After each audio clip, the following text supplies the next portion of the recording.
for Christmas, and but it's a boost for Arsenal that today. After they had a terrific game down at Bournemouth last night, Very of good, course. yeah. Really Very good. watchable game. I wonder, given that balance and without in any sense ignoring Aston Villa, because they're in it, whether it is now City's target to be within touch of Arsenal when the two meet in the middle of April. If they can make that the pivotal game somehow. That's why they'll be annoyed. Yeah. I think if they could just hang on their shoulder, I mean, even 6 points, but if 4 points off them with 8 games to go, 7 games to go, that would be really, really interesting. Yeah. And Pep Guardiola can start to really turn the heat up. But they've got to be within touching distance of them. I said, I think, in my podcast the other day, that I think Arsenal will win the title. I think that City will go in front of them at times, maybe. They might catch them up. But I just think that Arsenal have got so much. I think yesterday at Bournemouth was the perfect example of that. You know, they go a goal down. Gabriel has that sort of pass across the box. But then the firepower that they bring off the bench, Jesus, Saka and Trossard, I think they brought off the bench, didn't they, in the second half? That's going to do real damage. When you can bring players on of that quality, replacing players that are already on the pitch of quality, and you're going at sort of Bournemouth's defence with, that are tiring and fatiguing as the game goes on, you're going to win a lot of matches. The amount of times that great teams win with their substitutes and their sort of difference makers off the bench is so important, and Arsenal have got that. They really have. I mean, Havertz is back as well. Well, yeah, I was going to say, Gary, you mentioned the 3 subs, so that's 6 forward players who played for Arsenal yesterday.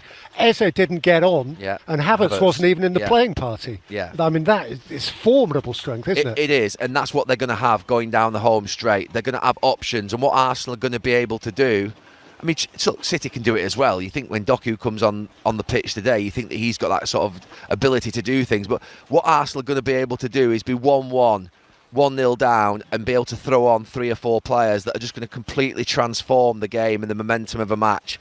And they're well set up, and they're definitely better defensively than Manchester City. I look at that City back 4 at the end. That would concern me. That's not going to win a title.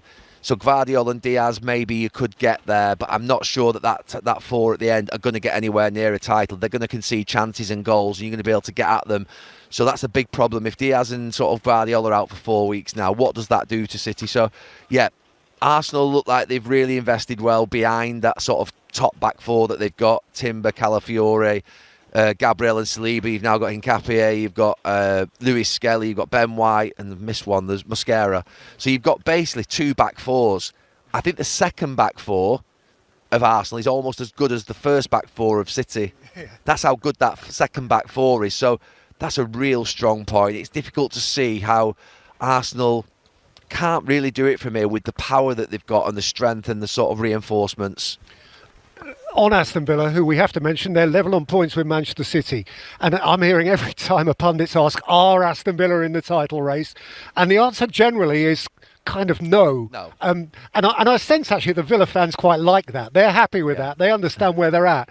But you look at the league table and you're entitled to have an argument about that. Yeah, but it's a good no. It's a no with a smile for Villa fans, because, look, the reason they're up there is, well, they're a good team, but their manager. I genuinely believe their manager is of a different level than the other managers that sort of have got a similar squad of players to him. I think he's a difference maker in respect of an extra sort of 6, 7, 8, 10 points from the likes of Chelsea, Manchester United, Tottenham. I genuinely think that this manager is sensational. He's the second best manager in the league behind Pep Guardiola, and that's why Villa, with a squad that, if you looked across it, it's not sensational, it's not amazing, it's not sort of groundbreaking in any sense, it's solid. But you've got a guy who knows how to get the maximum out of them in terms of individually, but more importantly, collectively, the way in which they play. They've got a definite style. They all know what they're going to do. They know where their next pass is. I watch so many teams where basically there are a lot of what I call single passes. You watch sort of Villa, you see combinations and sort of they can play it without looking. They know someone's going to be there, and that's the ability of their coach to be able to do what he does. So for me, Villa are going to finish in the top 4 because of their ability of their manager and the ability of their coach and the solidity of their team formation to repeat patterns that they do. And they're doing brilliantly well, but they're not going to win the title. They're well away from Arsenal. They're well away from Manchester City. They might not even finish 3rd, but they definitely will finish, I think, in Champions League spaces, and they deserve it. I don't think this game is league defining. I think I said it on Thursday as well. Arsenal play Man City in April. That is going to be one of the games, and there's going to be chops and changes throughout the season. Some games you think we're going to win here, we're going to win there. It doesn't happen like that. And you've got to give credit to Chelsea for that, because they put up a fight. They made it difficult, at times today. And yeah, Man City will be kicking themselves, but you have to give Chelsea credit, especially what they've been going through with having no manager. Yeah.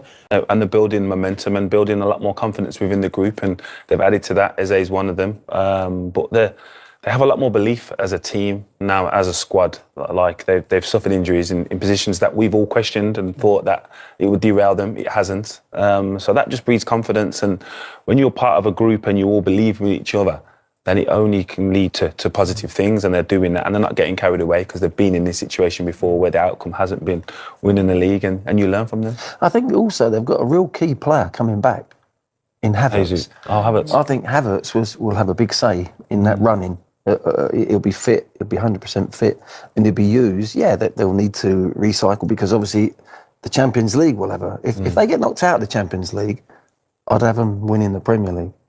I really would. But they'll want to go all the way. You don't see that could potentially derail them, I think, because when everything's going so well, everything,